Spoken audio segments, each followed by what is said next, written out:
नमस्कार, मैं छाया सिंह एक बार फिर से आप सभी लोगों का स्वागत करती हूँ आपके अपने चैनल छाया एफिलिएशन ज्ञान पे।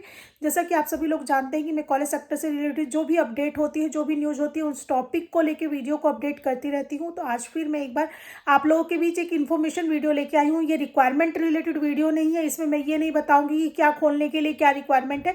ये इन्फॉर्मेशन रिलेटेड वीडियो है, लाइक जो ऑलरेडी एग्जिस्टिंग कॉलेज चला रहे हैं या जिन्होंने आवेदन किया है उस स्टेप में अब फाइल कहाँ तक पहुँची है या क्या आगे की न्यूज़ है, इस इन्फॉर्मेशन रिलेटेड ये वीडियो है।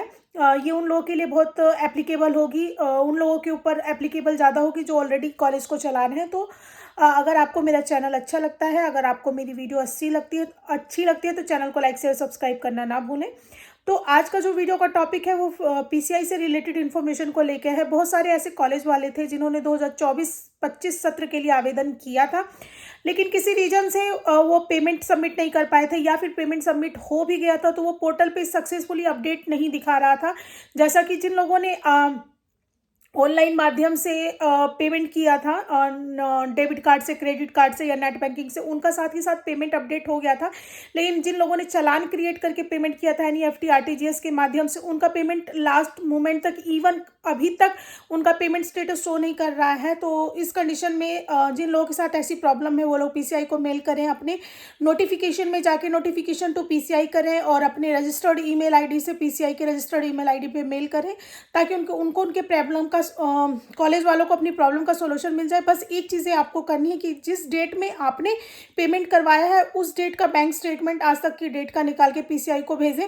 बाकी चीज़ों को आप ब्लर कर सकते हैं अगर आपको ऐसा कुछ लग रहा है तो, ताकि जिससे ये क्लियर हो जाए कि आपने जो पेमेंट कराई थी पीसीआई को, वो पेमेंट आपकी आज की डेट तक रिफंड नहीं हुई है। एज ए एविडेंस आप इसको कह सकते हैं, और एक टाइप का आपका ये सिक्योरिटी हो जाएगा कि हाँ आपने पेमेंट करा दी थी, बट समय से पहले करा दी थी, बट पीसीआई की टेक्निकल फॉल्ट की वजह से वो या फिर डैशबोर्ड, जो पेमेंट डैशबोर्ड होता है बीच में गेटवे जो काम करता है, उसकी डिले की वजह से आपका पेमेंट स्टेटस शो नहीं कर रहा है। तो ओवरऑल यही चीज़ें हैं जिनके लिए मैंने सोचा कि कुछ कॉलेज वाले काफ़ी परेशान हो रहे थे कि मैडम हमने पेमेंट करा दी थी एनईएफटी चालान के माध्यम से, लेकिन अभी तक हमारा पेमेंट अपडेट नहीं शो कर रहा है। तो उसके लिए बहुत परेशान होने की ज़रूरत नहीं है। बस एक छोटा सा आपको कष्ट करना पड़ेगा। आपको पीसीआई को अपनी रिलेटेड जो भी समस्या है उसका सब्जेक्ट बना के मेल करना पड़ेगा, साथ में अपने बैंक स्टेटमेंट का अटैचमेंट शो करना पड़ेगा, चालान की कॉपी, जिस चालान के थ्रू आपने पेमेंट कराया था, जिस बैंक से पेमेंट कराया था उसका bank statement. I think in the evidence काफ़ी होगा जिससे ईजिली कंसिडर कर लिया जाएगा। बस एक और काम, लेटर हेड पे आपको अपना पूरा मैटर लिख के पीसीआई को मेल कर देना है। सेकंड एनसीटी को लेके जो मेरे पास क्वायरी आ रही थी कि मैडम क्या इस बार फ्रेश कॉलेज वाले आवेदन नहीं कर पाएंगे? बिल्कुल नहीं कर पाएंगे, नहीं कर पाएंगे। जिनके पास डिग्री कॉलेज है सिर्फ वही अप्लाई कर सकते हैं। और मैं ये वीडियो कम से कम इस चीज़ को मैं 4-5 बार क्लैरिफाई कर चुकी हूँ अपने वीडियो के माध्यम से। आप लोग पूरी वीडियो देखा करिए, दैन मुझे कॉल किया कीजिए। अननेसेसरी आप अपना भी टाइम खराब करें, मेरा भी टाइम वेस्ट होता है कि चीज़ को 50 बार बताने में, इरिटेशन भी होती है।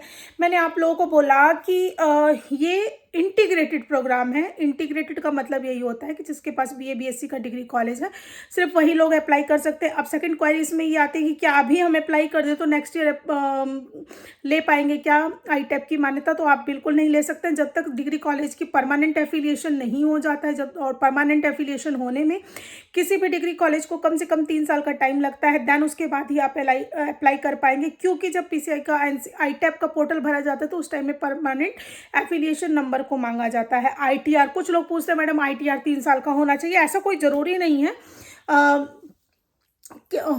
हालांकि आईटेप में ये चीज़ लागू होगी क्योंकि ऑलरेडी वो डिग्री कॉलेज का आईटीआर आपसे मांग सकते हैं, क्योंकि उधर आपको कुछ भी चीज़ साइलेंट रख के काम नहीं करनी है। डिग्री कॉलेज शो करेगा तो आपको अपनी संस्था का आईटीआर 3 साल का देना पड़ेगा। बट किसी और कोर्स में ऐसा ज़रूरी नहीं है कि 3 साल का आईटीआर हमें देना पड़े। हम बिल्कुल फ्रेश कोर्स खोल रहे हैं तो उस कंडीशन में कुछ भी ऐसी ज़रूरत नहीं होती कि नहीं हमें नया 3 साल पुराना आईटीआर देना पड़ेगा, हमारा कॉलेज नया है, हम कॉलेज से ही चला देंगे। हाँ, एआईसीटी के प्रोजेक्ट में ये ज़रूर होता है कि ट्रस्ट के अकाउंट में, जो ट्रस्ट कॉलेज को संचालित कर रहा है उस ट्रस्ट के अकाउंट में 1 CR के आसपास का ट्रांजैक्शन होते रहना चाहिए, जिससे एआईसीटी को ये श्योरिटी मिल जाए कि they are capable to run an institution. ये बस एक वो होता है, फॉर्मेलिटी एक टाइप की होती है। बाकी अनदर किसी भी टाइप के कॉलेज में बीए बीएससी फार्मेसी नर्सिंग में ऐसी कोई रिक्वायरमेंट नहीं है। If you are fresh you can also apply.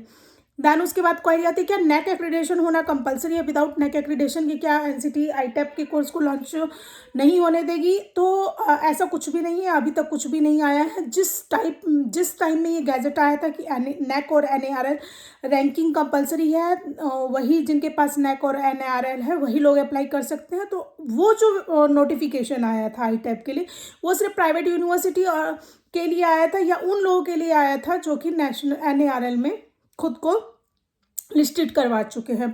Autonomous university हो गया, सेल्फ फाइनेंस्ड इंस्टीट्यूशन हो गया या सेमी फाइनेंस्ड इंस्टीट्यूशन हो गया, इस टाइप का कोई भी इंस्टीट्यूशन जिसको लगता है कि हाँ उसकी रेपुटेशन अच्छी है, वो अच्छा काम कर रहा है, तो उन लोगों के लिए था। उम्मीद करती हूँ कि आपको मेरी वीडियो अच्छी लगती होगी। अगर लगती है तो फिर से वही बात, चैनल को लाइक शेयर सब्सक्राइब करें।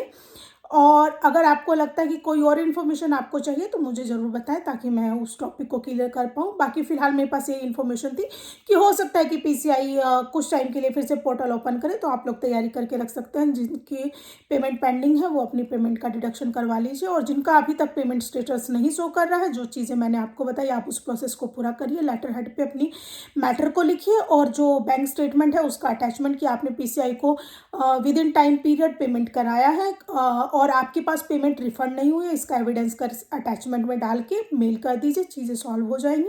एनसीटी का मैंने आप लोगों को बता ही दिया, नेक और एनआरएल की कोई मतलब नहीं है, बस हाँ आपके पास डिग्री कॉलेज होना चाहिए। उम्मीद करती हूँ कि आपको मेरी वीडियो अच्छी लगेगी। तो नए टॉपिक का आप सजेशन मुझे मेरी वीडियो में दे सकते हैं ताकि मुझे समझ में आए कि क्या करना है। हालांकि काफ़ी क्वायरीज मेरे पास बीएचएमएस कॉलेज को लेके आ रही है, उस पर भी मैं वीडियो बनाऊंगी। और दैन उसके अलावा लॉ कॉलेज वगैरह को लेके क्वायरी है, तो ये मैं ऑलरेडी वीडियोस बना चुकी हूँ। कुछ लेटेस्ट आता है तो मैं उस पर जरूर वीडियो बनाऊंगी। तो ठीक है, नमस्कार।